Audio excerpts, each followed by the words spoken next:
The government of the colonies.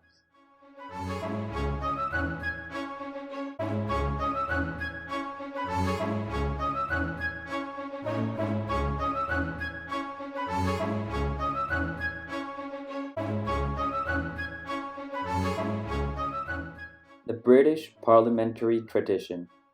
English history was the basis for political rights in the colonies. In 1215, King John signed the Magna Carta. This document limited the power of the king. It restricted the raising of taxation, protected private property, and gave the right to a court trial. As a result of the Magna Carta, the nobility formed a council, called Parliament. The Parliament decided over taxation.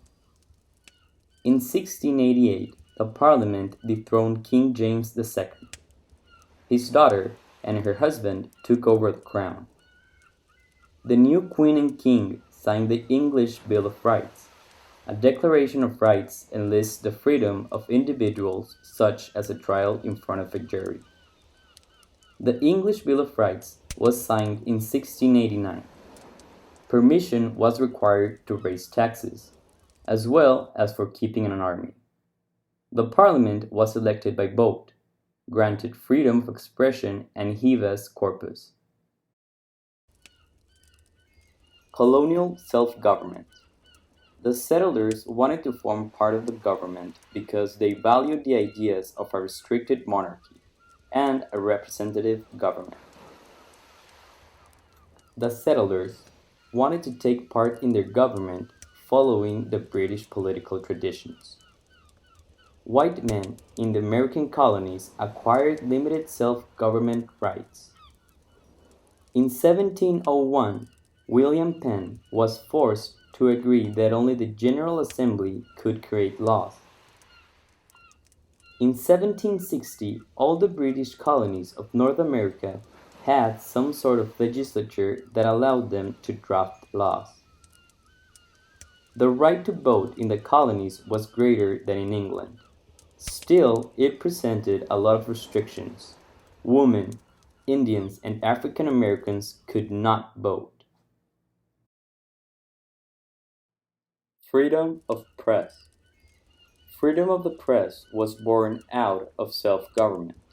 By means of the press, anyone could publish their own opinions. Freedom of press is the right of journalists to publish truth without restriction or punishment of any sort. John Peter Zenger, editor of the NY Weekly Journal, was arrested for printing complaints against the government. Zenger was accused of publishing declarations that harmed the reputation of a certain governor. The judge ruled in Zenger's favor based on the truthfulness of his writings. This event helped establish a fundamental principle. A democracy relies on well-informed citizens. Regulation of trade. Trade regulation aided the colony's economic growth, but at the same time restricted larger growth. The colonies were only allowed to trade with England. Any product had to pass through England. Navigation Acts approved by Parliament supported the mercantile system. These acts promoted the colonies' growth because their products had a captive market in England. Mercantile maritime business grew as well. Some settlers felt these measures favored the British, so they started to trade with other countries through smuggling.